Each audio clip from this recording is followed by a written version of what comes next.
In today's story, we dive deep into the complex world of love, trust, and betrayal. Meet Sarah and David, a couple whose nearly 30-year marriage faces the ultimate test when hidden secrets from the past come to light. As we unravel their journey, you'll witness the emotional turmoil of a relationship pushed to its breaking point.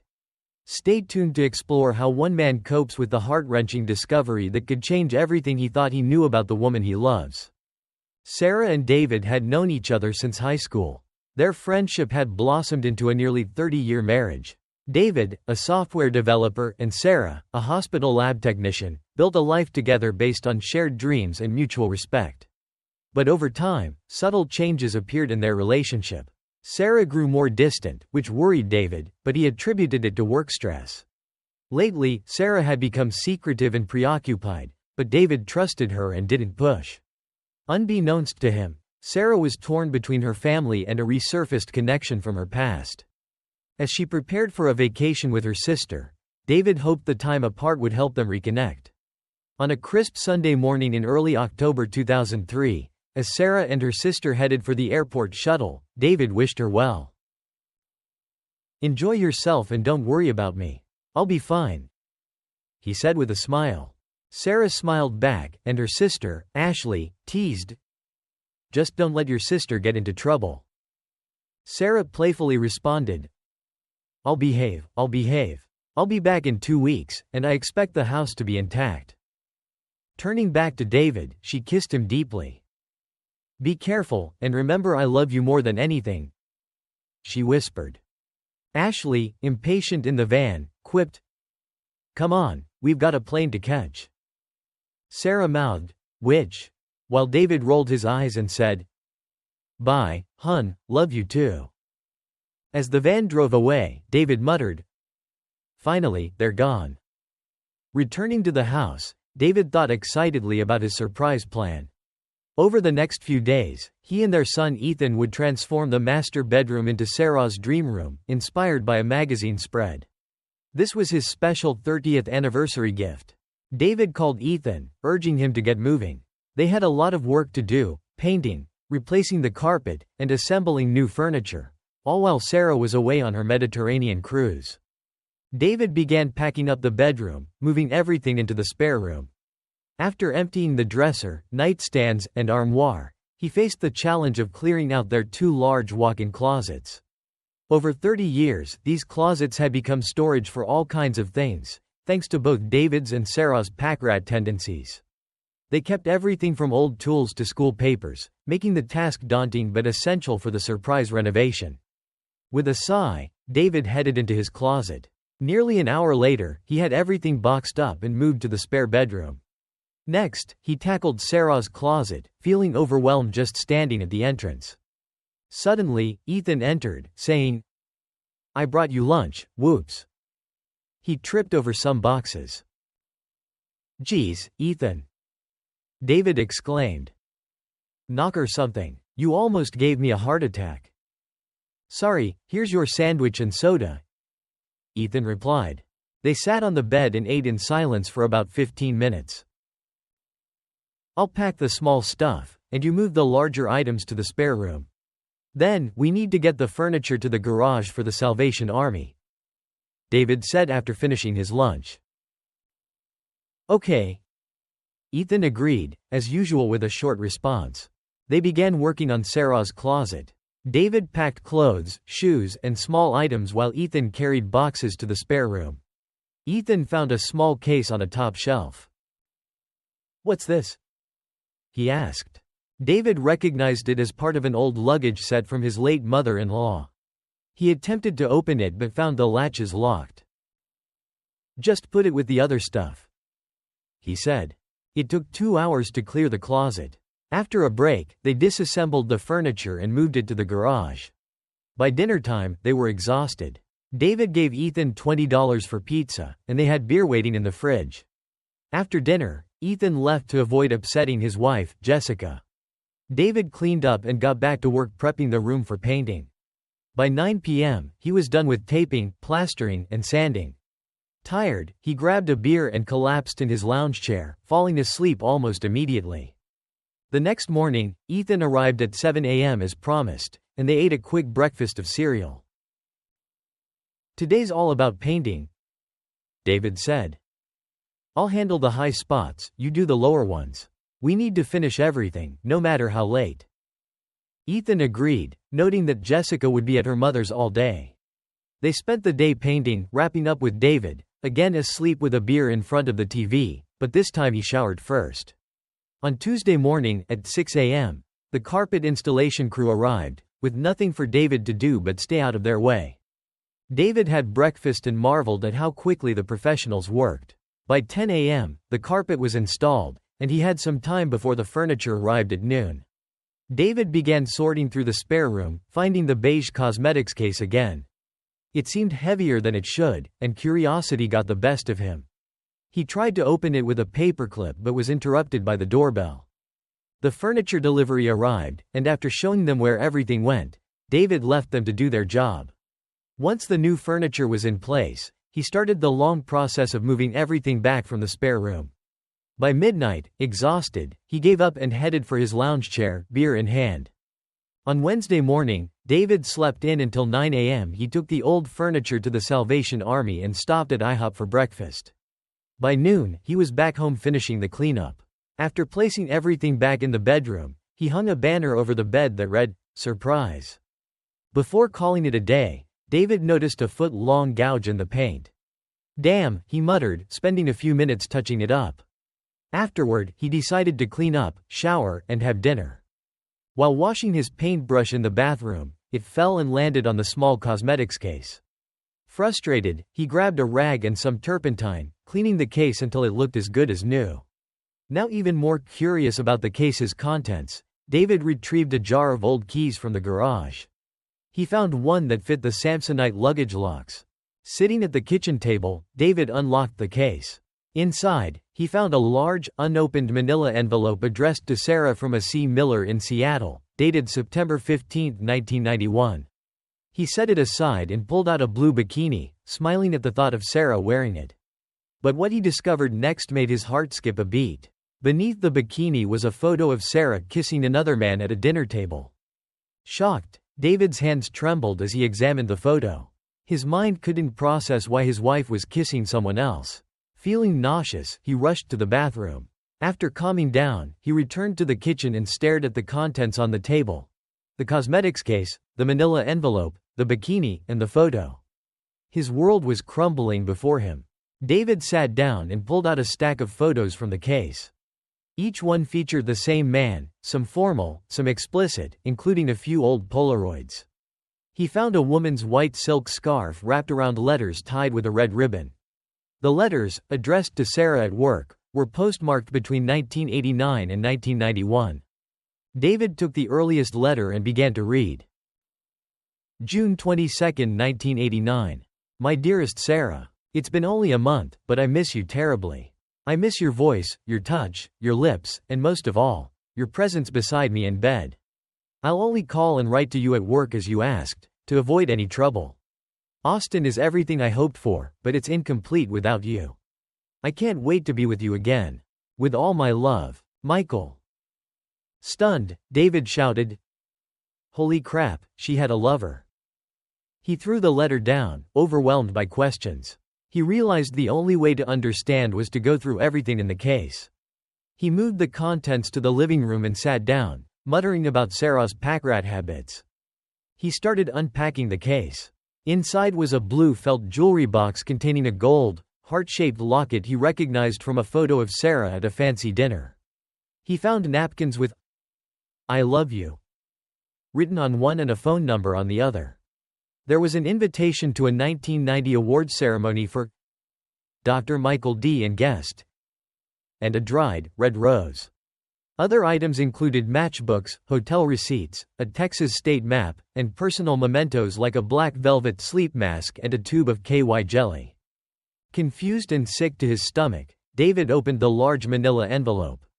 Inside were more letters and photos, including Polaroids of Sarah, some explicit, others of her with Michael. His stomach churned, but he forced himself to continue. David found letters Sarah had written to Michael, expressing her deep love and pain at his move to Austin. She begged him to return, saying she couldn't let him go. Overwhelmed, David cried out, unsure what to do, torn between his love for Sarah and the revelation of her affair. He collapsed in tears, curling up on the floor until he fell asleep. On Thursday morning, out on the Mediterranean, Sarah was frustrated with her phone's lack of signal. "Why can't I get a connection?" she muttered. Ashley, ever sarcastic, replied, "We're on a ship, dummy. Why do you want to call home anyway? David's probably doing something boring. Enjoy yourself." Annoyed, Sarah shot back, "You're a pain sometimes. I'm going to see if I can get a message to David," and walked off, calling Ashley a witch under her breath. At the ship's communications office, Sarah tried calling home, but no one answered. She sent an email to David, detailing the fun she was having in Ashley's antics, then returned to the pool, disappointed she couldn't reach him. Meanwhile, David woke up on the living room floor, surrounded by the contents of Sarah's cosmetics case. The pain from discovering her affair lingered, but he knew he had to face the day. After his morning routine, David stared at the mess on the floor, his eyes resting on a revealing photo of Sarah from her transformation phase. David reflected on their history. They'd known each other since high school, where Sarah, though average in appearance, saw something special in him. They dated through college and married shortly after graduating. David worked in computer science, and Sarah became a lab technologist.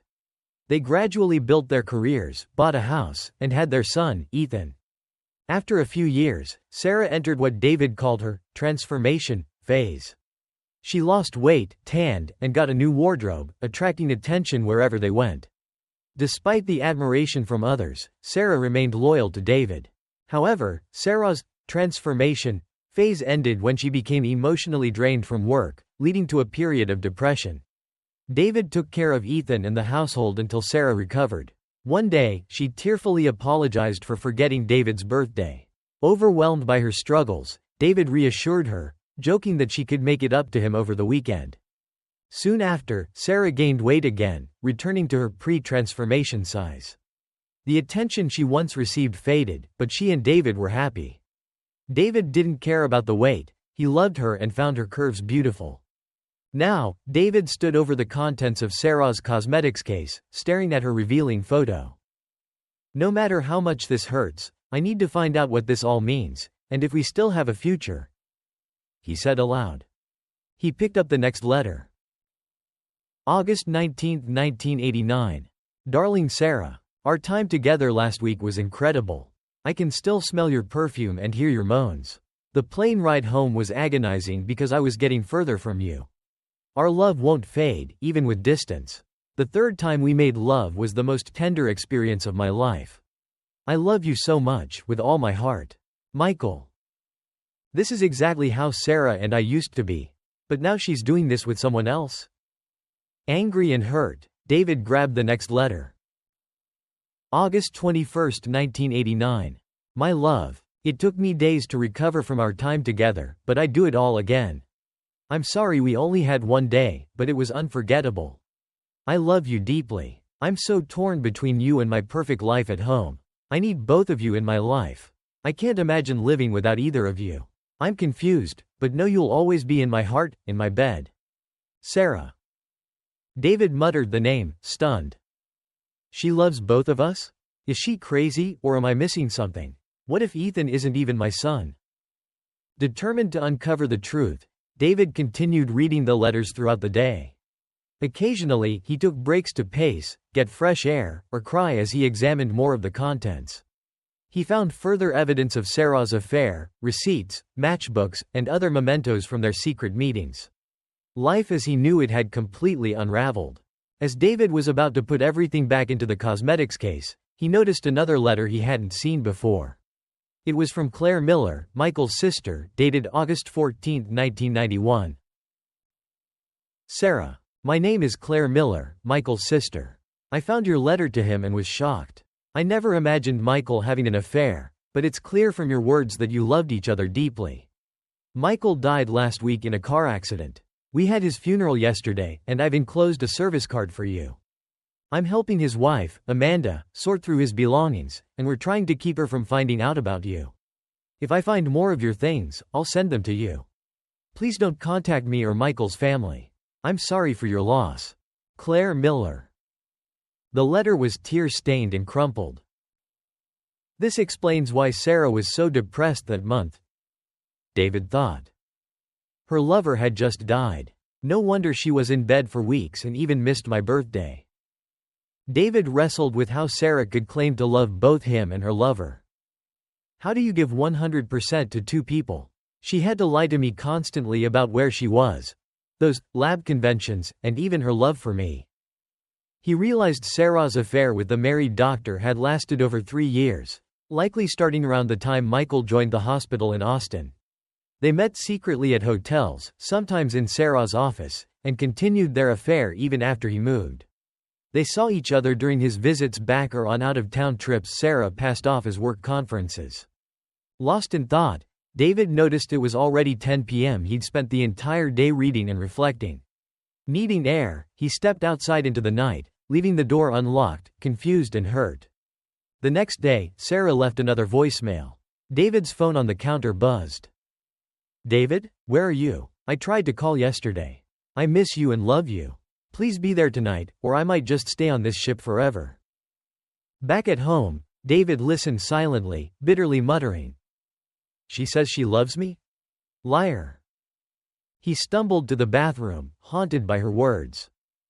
I love you too, you two-timing witch. He replied to the imaginary Sarah in his head. But I can't believe anything you say anymore.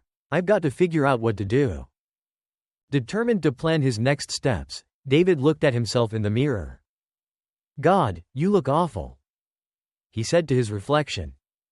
You haven't showered or eaten in days. That's the first thing to fix. After a hot shower, shave, and a quick breakfast of cereal, David sat at the kitchen table to think about his future.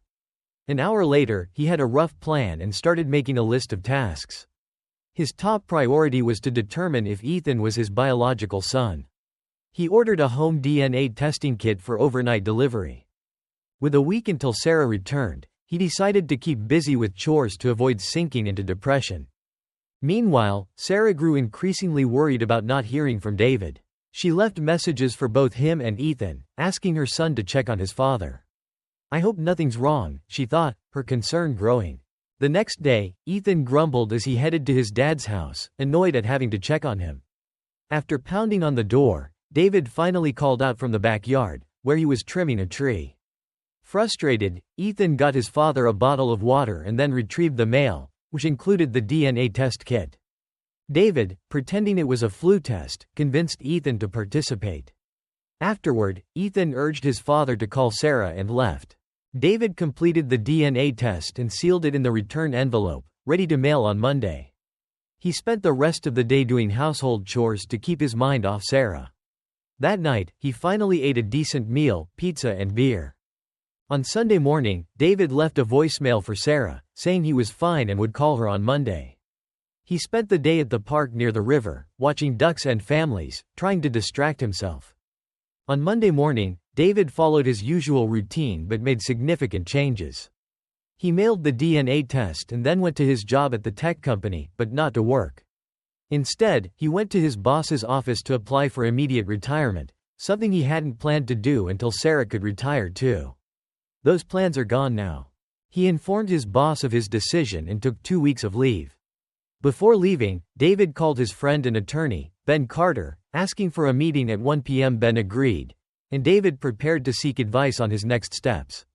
An hour later, after a few quick goodbyes, David's 30-year career at the tech company was over, fitting into just 2 boxes. He then visited the bank, splitting his funds into a new checking account in his name. He also retrieved his passport and important papers from the safety deposit box. The bank helped him get a new credit card and remove his name from Sarah's accounts. He paid off the balance at the insurance agency, changed the beneficiary of his life insurance from Sarah and Ethan to just Ethan, and updated the car insurance to separate their policies. Next, David met with his attorney, Ben Carter. Ben joked about how they should get together more often, then noticed David seemed troubled. What's going on, David? You seem like you've seen a ghost, Ben said, concerned. David asked about the statute of limitations on divorce and explained Sarah's affair. Ben was shocked, unable to believe it, but David insisted on divorce papers. Ben advised him to talk to Sarah and consider counseling, but as his lawyer, he agreed to draft the papers, suggesting a 50-50 split. David also asked Ben to remove Sarah from his will, making Ethan the sole beneficiary. Ben recommended again that David talk to Sarah, but David wasn't ready. He wanted time alone to think and would contact Ben once he was settled. That night, unable to sleep in the newly redecorated bedroom, David ended up in the lounge chair, thinking about the days ahead. On Tuesday, David received another voicemail from Sarah but didn't respond. He knew he needed to finalize everything before she returned, planning to be gone before then. By Wednesday, David had his new credit card, and everything was set up at the bank. He called Ben to check on the paperwork, but Ben deliberately delayed it, hoping David would talk to Sarah. David gave Ben a landline number for emergencies but insisted Sarah not be given the number.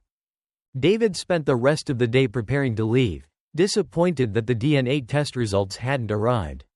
He still quietly disappeared that night at 9 p.m., leaving everything behind.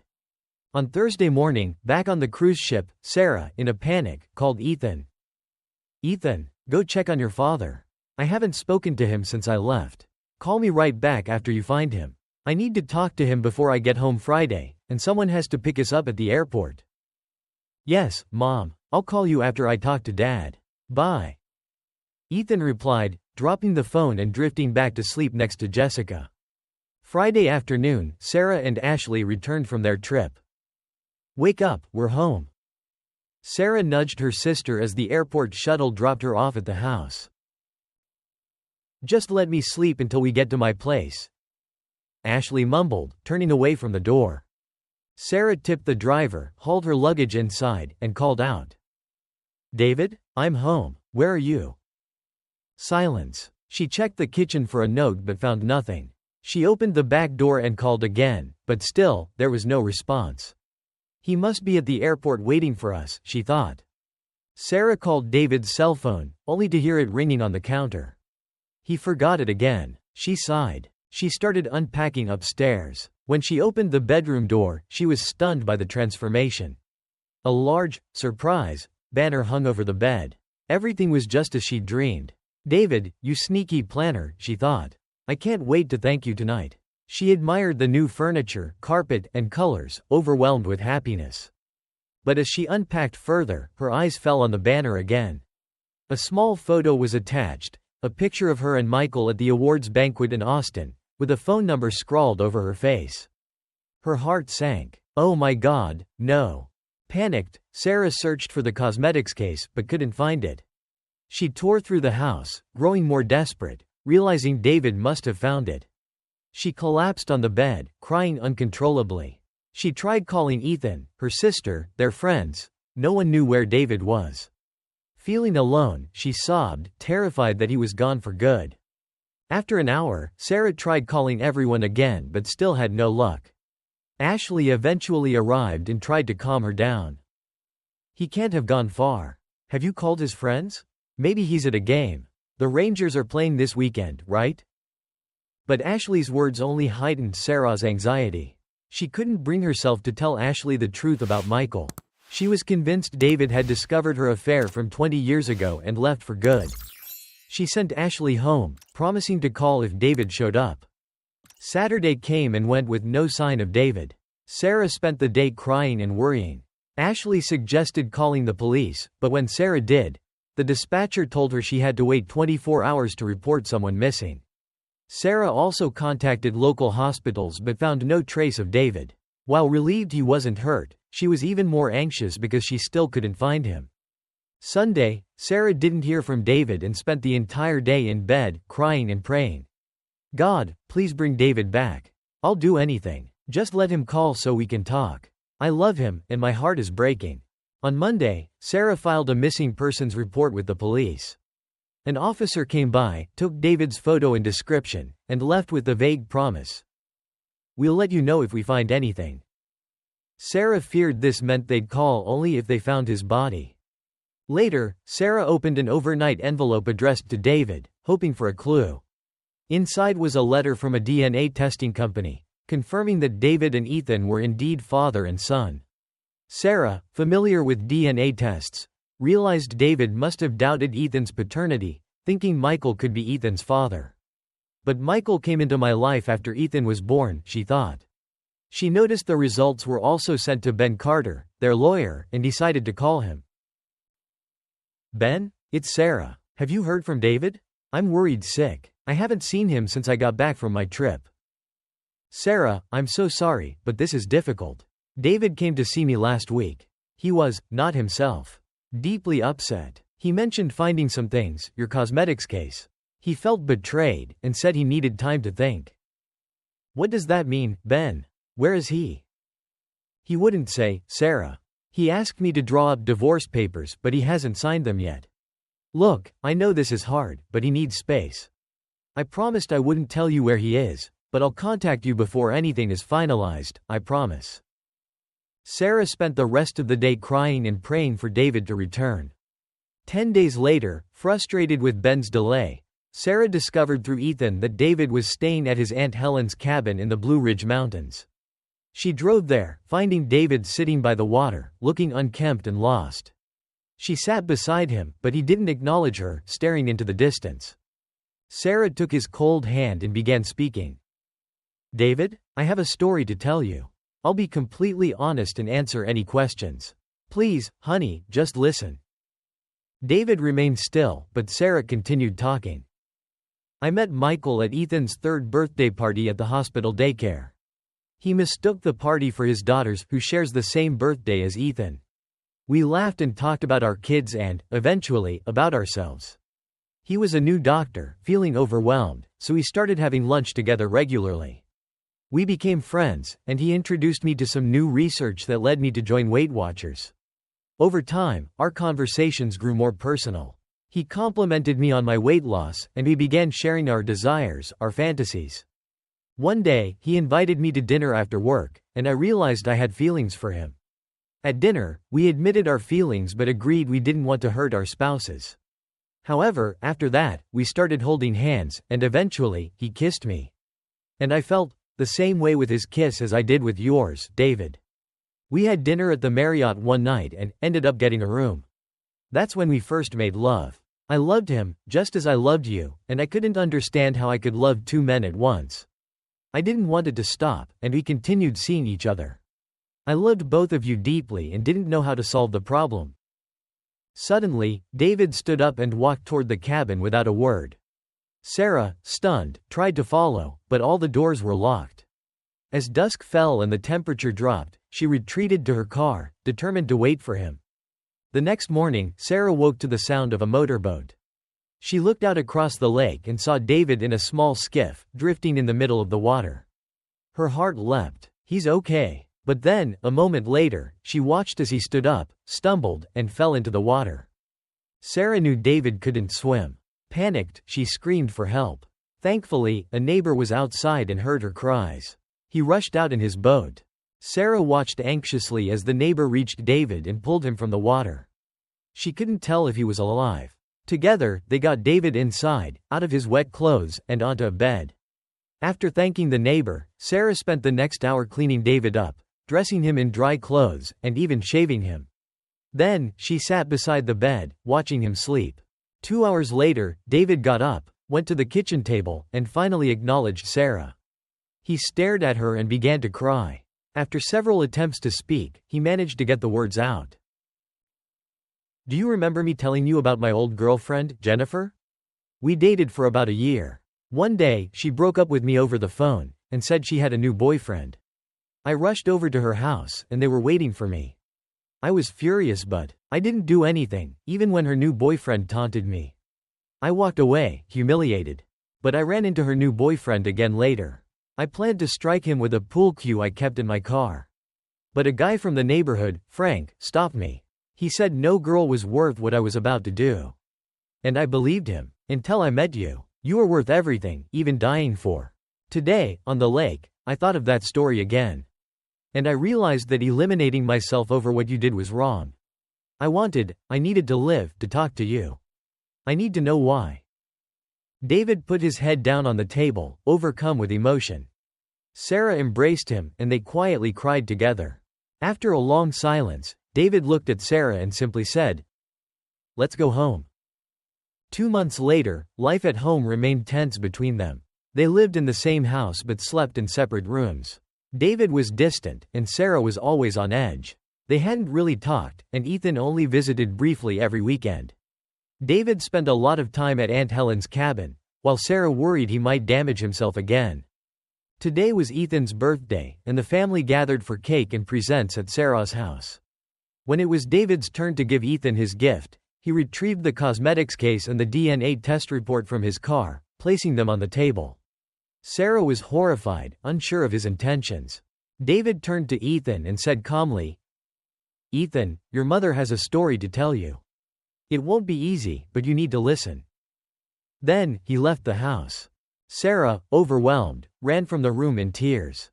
Ethan and Jessica tried to comfort her, but all they heard was her crying behind the bedroom door. After about an hour, Sarah came back down and began telling Ethan about her past with Michael. Around midnight, David returned. "Go home, Ethan. I'll take it from here."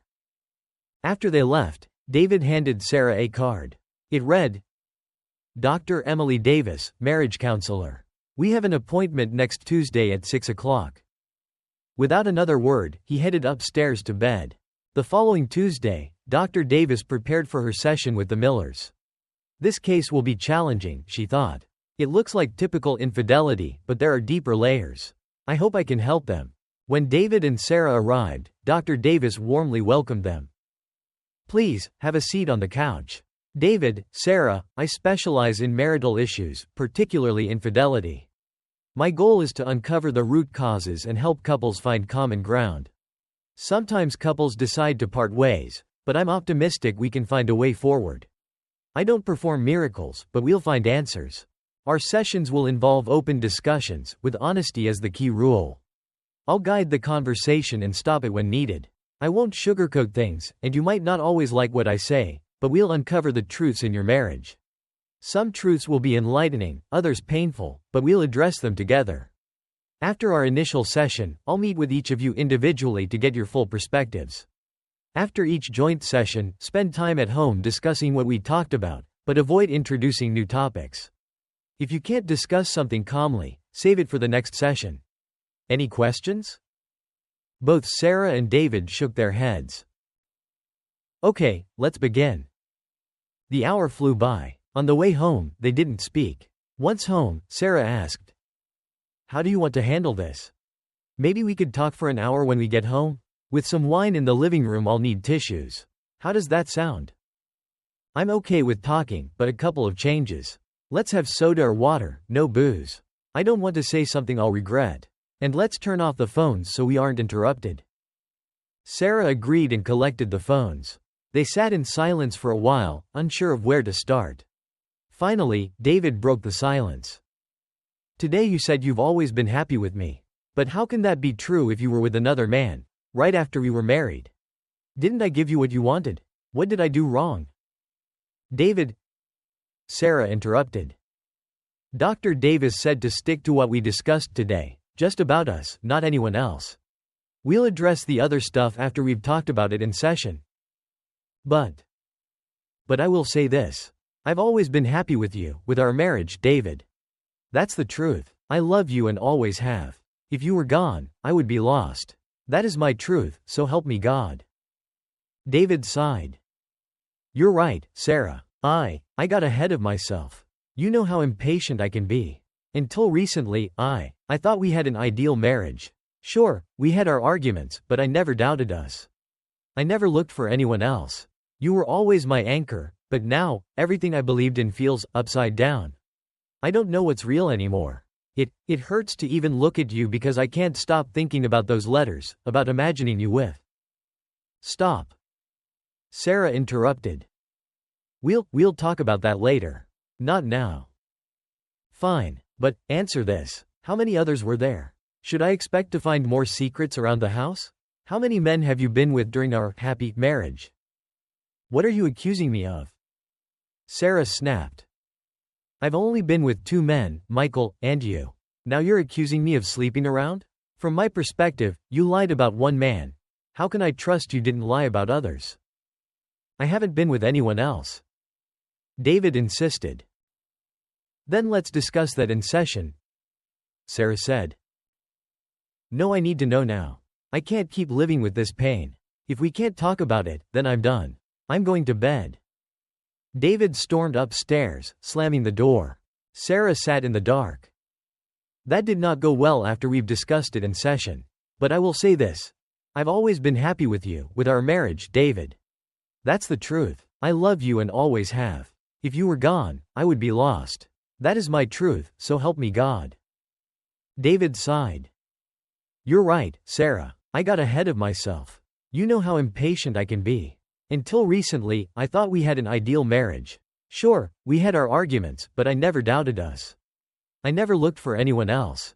You were always my anchor, but now everything I believed in feels upside down. I don't know what's real anymore. It hurts to even look at you because I can't stop thinking about those letters, about imagining you with. Stop. Sarah interrupted. We'll talk about that later. Not now. Fine, but answer this. How many others were there? Should I expect to find more secrets around the house? How many men have you been with during our happy marriage? What are you accusing me of? Sarah snapped. I've only been with 2 men, Michael, and you. Now you're accusing me of sleeping around? From my perspective, you lied about one man. How can I trust you didn't lie about others? I haven't been with anyone else. David insisted. Then let's discuss that in session, Sarah said. No, I need to know now. I can't keep living with this pain. If we can't talk about it, then I'm done. I'm going to bed. David stormed upstairs, slamming the door. Sarah sat in the dark. That did not go well. 4 weeks later, the drive home from another session with Dr. Davis was tense. They both waited to talk until they were home. Once settled, Sarah spoke first. David, you never told me you read all the letters. I didn't think about it at first. David replied flatly. I was angry, embarrassed you were hiding all this from me. I didn't consider your pain, what it would do to you to read those letters. I'm so sorry, Sarah. I can't change the past, but I'll do anything to help us move forward. I love you, and I want you back. David took a deep breath. Sarah, I never stopped loving you, even when this felt like the worst pain of my life. But the worst part is the images of you with another man. They haunt me constantly, making me physically sick. I don't think you can understand that kind of pain. We need to talk to Dr. Davis about dealing with those thoughts. But for now, let's just focus on being together. Maybe we could take a few days off, go to the mountains, and just be us without pressure. How does that sound? I'm not sure. David replied cautiously. I still feel uneasy around you. But if we want to move forward, we need to be together, so, okay. Let's go. Just no sharp objects. He joked, making them both laugh for the first time in a while. 2 weeks later, during the drive home, Sarah hesitated but finally asked, David, what did you mean by my transformation phase? I don't want to talk about it. David replied curtly. Why not? Because it hurts too much. Let it drop, Sarah. But I don't understand. What did I do that hurt you? Reluctantly, David responded. Your transformation phase was when you joined Weight Watchers, lost weight, tanned, got your nails done, bought a whole new wardrobe. You were no longer the cute, curvy woman I married. You became different. Men noticed you, and I was proud, but also worried that someone better might take you away. It all changed when you got sick and returned to your old self. I loved you then, and I love you now, but knowing that transformation wasn't for me but for another man. It hurts. It ruins the memory. Oh, God? David, how could you? Sarah whispered, her voice filled with pain. David said nothing. He silently got out of the car and went to bed. 8 weeks later, after a tense session with Dr. Davis, they sat quietly in the living room. David finally spoke. I don't get it. Dr. Davis said loving 2 people at once is common. But it sounds like nonsense to me. I understand the logic, but not the emotions. Sarah tried to explain. She meant I loved both you and Michael, but at different times. It was sequential, like when people move on to love again after a loss, which is common. I get it.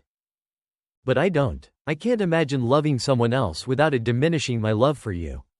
You can't give 100% to two people at the same time. I don't fully understand it either, but when I was with you, you were my whole world. When I was with Michael, he was. It was like flipping a switch between you two. I loved both of you completely. David nodded slowly. We'll need to keep talking about this. For now, let's write down questions for the next session. They both remained unsatisfied and retreated to separate bedrooms. 6 weeks later, Sarah was crying much less as they sat in the living room after another session. David took a deep breath and began. Sarah, I'm sorry for what I said. I didn't mean it, well, maybe I did in some way. But I wasn't trying to hurt you or be spiteful. I said I was glad he died because then I wouldn't have to share you with him. It wasn't until Dr. Davis explained that his death was as hard on you as mine would be that I started to see it from your perspective. I get it a little now. The man you loved died, and you had no one to grieve with. You were in your grief. You had me, but you couldn't tell me without losing me. I understand why you were so depressed. I would have been too, if you had died. I'm sorry I said it the way I did. I didn't mean it. Oh, David, you can be so damn stubborn sometimes. Sarah responded, her voice quivering with emotion. You've been trying so hard to understand how I could feel the same way about two men at once. But you don't see how losing one of them would devastate me. Do you get it now? I loved him, and he died. I died too, David. I grieved, just like I would have if you had died. It's the same now as it was 20 years ago. If you had died on that lake, I would have died too. Do you understand now? David looked embarrassed. I guess, on some level, I do. I didn't mean it that way. I can be selfish too. We just touched on this today, but when you found out about Michael, I felt like I had to go through all the sorrow of his death all over again. I guess I still have feelings for him. I haven't thought of him in years. But I can still see his face. He'll always be in my memories. Now that you know, I have to relive all that pain again, and it's killing me. Can we let Dr. Davis guide us through this next week? I can see it's going to be hard for both of us. Okay. Sarah agreed softly. But get me a glass of wine before you go to bed. I need some time alone. David got the wine, turned off the living room lights, and headed upstairs. At the top of the stairs, he heard Sarah sobbing quietly downstairs. He quietly closed his bedroom door. 8 weeks later, Sarah finally let her anger show. I can't talk to you tonight. You make me so mad I could strangle you. You wanted a divorce? Without even talking to me? Are you crazy? We've talked about everything since we were married, and at this crucial point, you want to handle this alone? What are you thinking? I'm going to bed now. It was Sarah's turn to leave David alone in the dark living room. He sat down with a beer. He didn't care much for wine these days. The next morning, some say the smell of brewing coffee can wake the dead. That was David's first thought as he woke up on the couch. He opened one eye slightly and saw the living room ceiling. The smell of coffee was definitely there. He opened his other eye and turned his head toward the kitchen. He saw Sarah, in a bathrobe, holding a steaming mug. Breakfast is almost ready. Go clean up. Go. Sarah said firmly, but her voice was softer than her words. After all these years, Sarah still looked like a goddess to him in the morning, voluptuous and earthy. His heart beat a little faster, and it wasn't because of the coffee. David sat up and accidentally knocked over the empty beer bottle. He headed to the bathroom, relieved himself, and washed up. In the mirror, he saw bloodshot eyes and the imprint of the couch cushion on his face. Neither looked good, but he went back downstairs for breakfast anyway. After a delicious meal, one he didn't have to cook, he leaned back and really looked at Sarah for the first time that day. She, too, had bloodshot eyes. I'm sorry, Sarah said quietly. I'm still struggling with seeing things from your perspective. We need to write that down for Dr. Davis next time. David smiled, something he hadn't done much lately. That's okay, I struggle with it too. Sometimes when I say something, I don't think about how it'll sound to you or how it'll make you feel. I'm sorry too. He paused. How about we have our conversation this morning? Wait a minute, what are you doing off work today? Sarah interrupted. I took the day off. It's more important to be here and talk this out with you than to push papers at the lab. They can manage without me today. An hour later, they were sitting in the backyard with another cup of coffee, talking. Why did you ask Ben to draft those divorce papers? Sarah asked.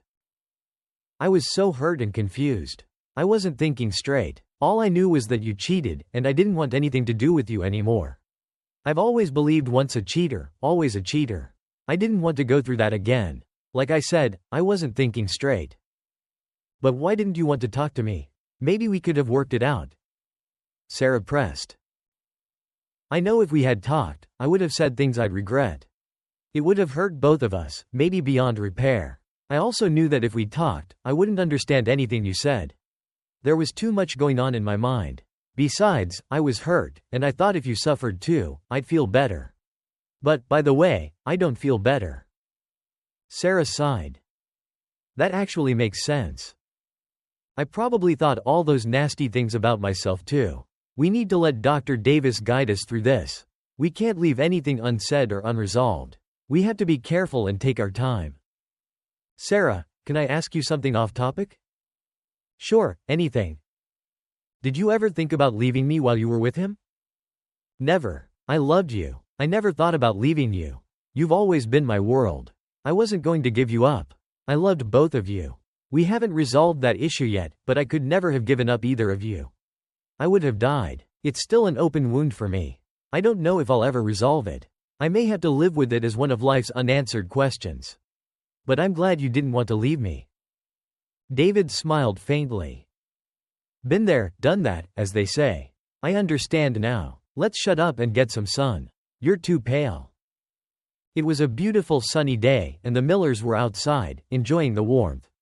A few weeks later, after a therapy session, David said, Wow, that was eye-opening.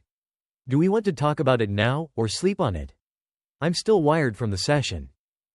I say we talk now, but you look exhausted. I'm okay, Sarah replied. It's just hard, remembering everything, and being completely open about sex. It's always been difficult for me, even saying it out loud is tough. I'm mentally exhausted, but we can still talk if you want. Tonight, though, I'll need something stronger than soda. Okay, you relax, and I'll get us something to drink. David fetched a glass of wine for Sarah and a soda for himself. When he returned to the living room, he saw Sarah on the couch, her head back, eyes closed. For a moment, he considered quietly covering her with a blanket and going to bed. But she opened her eyes and gave him a faint, crooked smile. The same smile that first caught his attention in high school. Okay, hun, where do you want to start? Sarah asked. I'm not sure. How about explaining what you meant when you said he rocked your world differently from me? I always thought our sex life was good, and that I rocked your world just fine. But evidently, I didn't measure up. It's not that you were worse or better than Michael. Sarah explained. When you and I made love, it was just making love. After Ethan was born, we rarely went wild or tried new things. We were comfortable with what we did. We knew each other's every desire. We didn't need to experiment anymore. We had found what we liked, and did it, not out of boredom, but because it's what we wanted. With Michael, it was like exploring sex all over again. We found things we loved that were different from what you and I did. It's like we found our comfort zone. But you did things with him that you didn't do with me, David said, his voice pained. No, not really. You and I tried everything, Sarah replied, shaking her head. But with Michael, we found different things we both loved that were different from what you and I did. Yeah, I read that, David said bitterly. Thanks for reminding me. I'm not trying to upset you. I'm just saying that when Michael and I made love, we had a different set of things that turned us on. But in the end, we still made love. I never did anything with either of you that I didn't do with the other. If you were into something unusual, like public sex, I'd probably try it and be into it because you were. Does that make sense? I guess. David muttered. I don't know. I'm still struggling to get the image of you with another man out of my mind. I may never get over it. I just wish I didn't see that image every time I look at you now that you've told me all this. It's stuck in my mind. Just one more nail in my mental coffin. Damn, I didn't mean to hurt you more than I already have. I'm just trying to be as open and honest as possible to help us heal. It hurts me to say these things out loud just as much as it hurts you to hear them. We've got a long way to go. I know. David sighed. I'm here whenever you're ready. But only when you're comfortable. I'll wait as long as it takes. I love you, and I always will. 6 weeks later, Dr. Davis checked her appointment book and smiled. The Millers are next. Today will be quite a surprise for them. I hope they're as prepared as I think they are. When David and Sarah walked into the waiting room, holding hands and talking, Dr. Davis took it as a good sign. Once they were seated in their usual spots on the couch, she began. How are you both today? I don't think I have any unresolved issues from last time, so I'll just ask if you have anything you want to discuss? David, you've had to move past those images of Sarah with someone else. I imagine they still pop up and are hard to get past. You both need to be patient and talk through things when they feel wrong. You've made a lot of progress. Yeah, I hope so, David replied. This past weekend was awkward, Sarah added. We know what to expect, but we're still carrying baggage, trying not to trip over it. She looked directly at David. We will get better, hun, I promise. I love you, and I will do whatever it takes to make you feel comfortable with me, with us. Nothing is more important to me than having you back with me every night. I've missed you more than you know. I need you, and I love you. David nodded. Just be patient. We've got some demons to conquer. After a long pause, Dr. Davis gave them the news. David, Sarah, this will be our last session. You've come a long way since our first meeting, and I think it's time for you to go on your own. I'll always be here if you need me, but now the best therapy is for you two to figure out what's normal for you. You've learned a lot about yourselves and each other, some good and some not so good. David turned to Sarah, his voice steady. Sarah, I've loved you with all my heart. But unlike you, I only had you in my heart. I never divided my attention or my loyalty. You've said you loved both of us, but that's where I failed to understand. How can you give your all to both of us? I'm your lawfully married husband. You promised to be loyal and forsake all others. But breaking that promise shows me you haven't given me your all. If I stay with you, I'll always be the man who wasn't fully loved by his wife. I accidentally found out about your relationship with Michael. You never told me how you felt. If you had, I would have divorced you then, and the pain would have been less than what it is now. I'm not sure what shortcomings I had as a husband that led to this affair, but it's been a year of agony. I was put on this journey by the person I loved and trusted the most. I don't trust you anymore. I don't know how many more secrets I might uncover if I dig deeper. I know I'm not the only man in your heart, and that hurts. I can't live with that feeling for the rest of my life, looking at you and knowing how you lied to me for so many years, making me live a dream that was rotten with deceit and betrayal. It's unbearable. So, I'm left with no choice but to be on my own. I'll file for divorce tomorrow. We'll split everything 50-50 and move on. I won't hold any ill feelings toward you because when I leave this room today, I won't carry any feelings for you at all. You may contest the divorce, but I don't plan to stay with you. Since you didn't consider our marriage before starting your affair, I won't either. Divorce or not, that status won't hold me back. I'm mentally, emotionally, and spiritually divorced from you. Thank you, doctor, for the sessions. Now, I don't care what Sarah has to say. You've been paid, and my therapy is over. He got up and looked at Sarah, who was crying silently. He said nothing more. He walked out, feeling the fresh air on his face. It felt great. For the first time in ages, he felt relaxed. He felt free. Sarah was served with divorce papers the following week. David had already taken half of their money from the bank, leaving only the house to divide. He moved into a new condo near his old office. Sarah tried to contact him, but he never answered her calls or messages. She sent countless letters and emails, each one more desperate than the last, but they were met with silence. David had made up his mind, and there was no turning back. Ethan, their son, tried to intervene, pleading with his father to at least talk things through. But when David asked him, "What if, after years of bliss, you woke up in a nightmare? Would you still live in that nightmare?" Ethan stopped asking after that, realizing the depth of his father's pain. 2 years later, the divorce was finalized. The legal battles had been long and exhausting, but David had emerged on the other side. Sarah had tried every tactic, but David remained steadfast. She begged, threatened, and cried, but none of it moved him. He had already made peace with his decision. At his age, David knew that finding a new partner might be unlikely, but he found comfort in living with his 3 loyal German shepherds. They became his constant companions, providing him with the unconditional love and trust he no longer believed was possible with another human. Every morning, they greeted him with wagging tails and bright eyes, reminding him that he was still worthy of love, even if it was a different kind.